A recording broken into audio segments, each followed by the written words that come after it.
Creative news express में आपका स्वागत है। आज हम अयोध्या धाम जाने की तैयारी कर रहे हैं। लखनऊ से हम अयोध्या धाम की ओर मूव करेंगे और प्रभु श्री राम लल्ला के दर्शन करेंगे।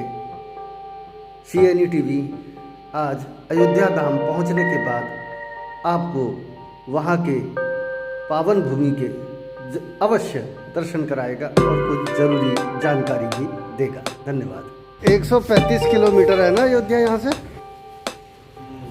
135 किलोमीटर होगा और कुछ घर की दूरी हो गई तो 140 के आसपास।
अब यहाँ से ना 30 किलोमीटर की दूरी पर रह गया अयोध्या। हाँ, बस पहुँचने वाले हैं। हाँ,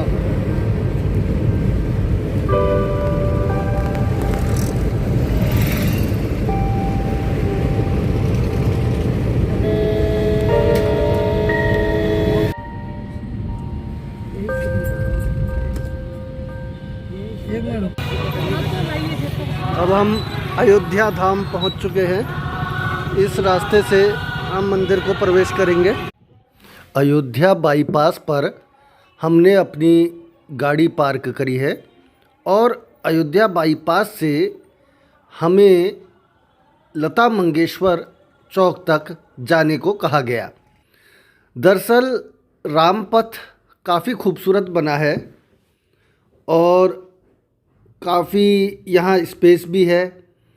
ऐसा नहीं लग रहा था कि जैसे आगे चलकर हमें भीड़ का भी सामना करना पड़ेगा। तो हम रामपथ से होते हुए धीरे धीरे लता मंगेशकर चौक की ओर बढ़े और वहाँ से फिर हमने राम मंदिर की ओर प्रस्थान किया। चलते चलते काफ़ी भारी थकान हो गई थी।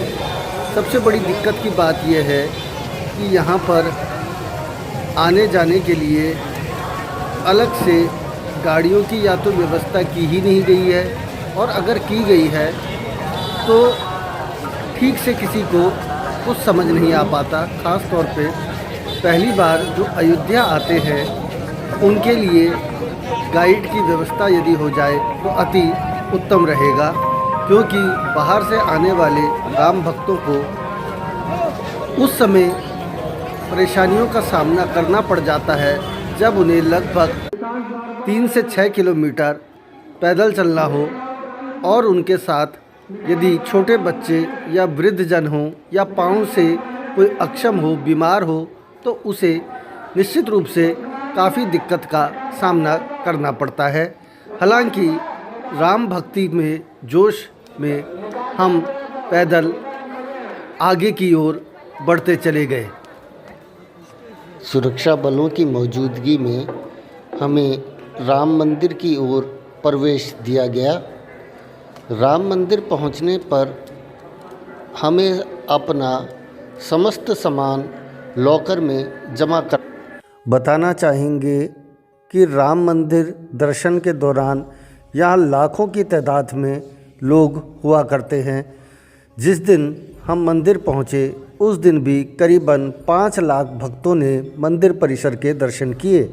अतएव लाइन में लंबा समय तक खड़े रहना पड़ता है। इस दौरान रामलला के आपको दूर से ही दर्शन कराए जाएंगे।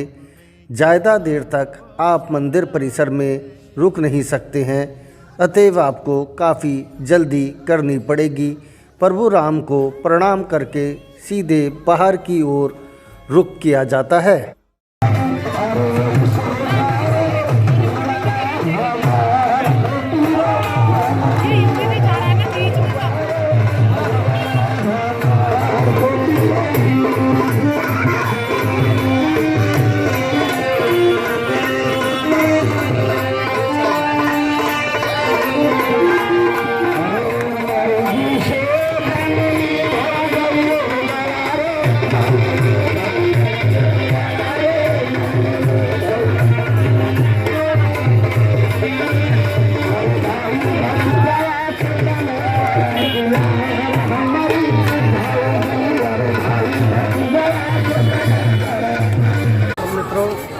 हम यहाँ से कार पार्किंग की ओर जाएंगे, क्योंकि जो वाहन पार्किंग है वो यहाँ से करीबन 3 किलोमीटर दूर लगाई गई है, तो थोड़ा पैदल चलना पड़ेगा। बढ़ती भीड़ के चलते प्रशासन ने ऐसी व्यवस्था करी है कि यहाँ पे गाड़ियाँ प्रतिबंधित है, जिस कारण काफ़ी देर पैदल चलना पड़ रहा है। हाँ, बुज़ुर्ग नागरिकों को थोड़ी दिक्कत का सामना करना पड़ रहा है, उनके लिए व्हील चेयर की व्यवस्था है, लेकिन फिलहाल कुछ ठीक से समझ नहीं आ पा रहा है, क्योंकि नई व्यवस्था है। धीरे धीरे सारी व्यवस्था ढर्रे में आ जाएगी, ऐसा विश्वास है। पूरी मार्केट है जहाँ रामलला की मूर्तियाँ, प्रसाद, कुछ खाने पीने का आइटम मिल सकता है।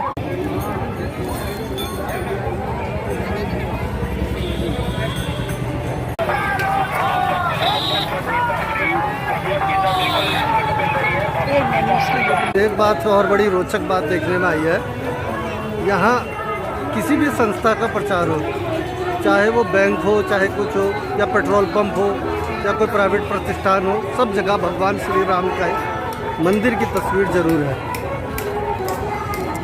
कोई भी विज्ञापन प्रभु श्री राम के स्मरण के बिना आपको अयोध्या में देखने को नहीं मिलेगा। झंडे तो राम मंदिर में मिल ही रहे हैं, उसके अलावा ये सब सामग्री आप यहाँ पे खरीद सकते हैं।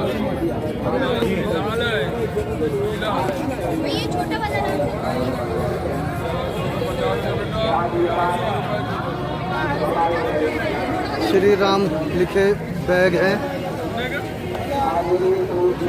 रामलला की मूर्तियाँ, चाबी के छल्ले, ऐसे ही बहुत सारे आइटम आप खरीद सकते हैं यहाँ से। काफ़ी अच्छी खरीदारी हो रही है, बहुत से लोगों को रोज़गार मिला है। सबसे अच्छी बात यह है, राम मंदिर बनने के साथ पर्यटन व्यवसाय में बढ़ोतरी हुई है। जहाँ कभी यह मार्केट एकदम सूनी रहती थी, आज यहाँ इतनी चहल पहल है, जिसका लाभ निश्चित रूप से यहाँ के व्यापारियों को मिला है। राम मंदिर मार्ग में ये बाज़ार है, अयोध्या की बाज़ार। देखिए कितनी खिली हुई है, क्या इसका सौंदर्य है। यहाँ के सभी व्यापारियों को इसका बहुत बड़ा लाभ मिला है। निश्चित रूप से ये बड़ी खुशी की बात है।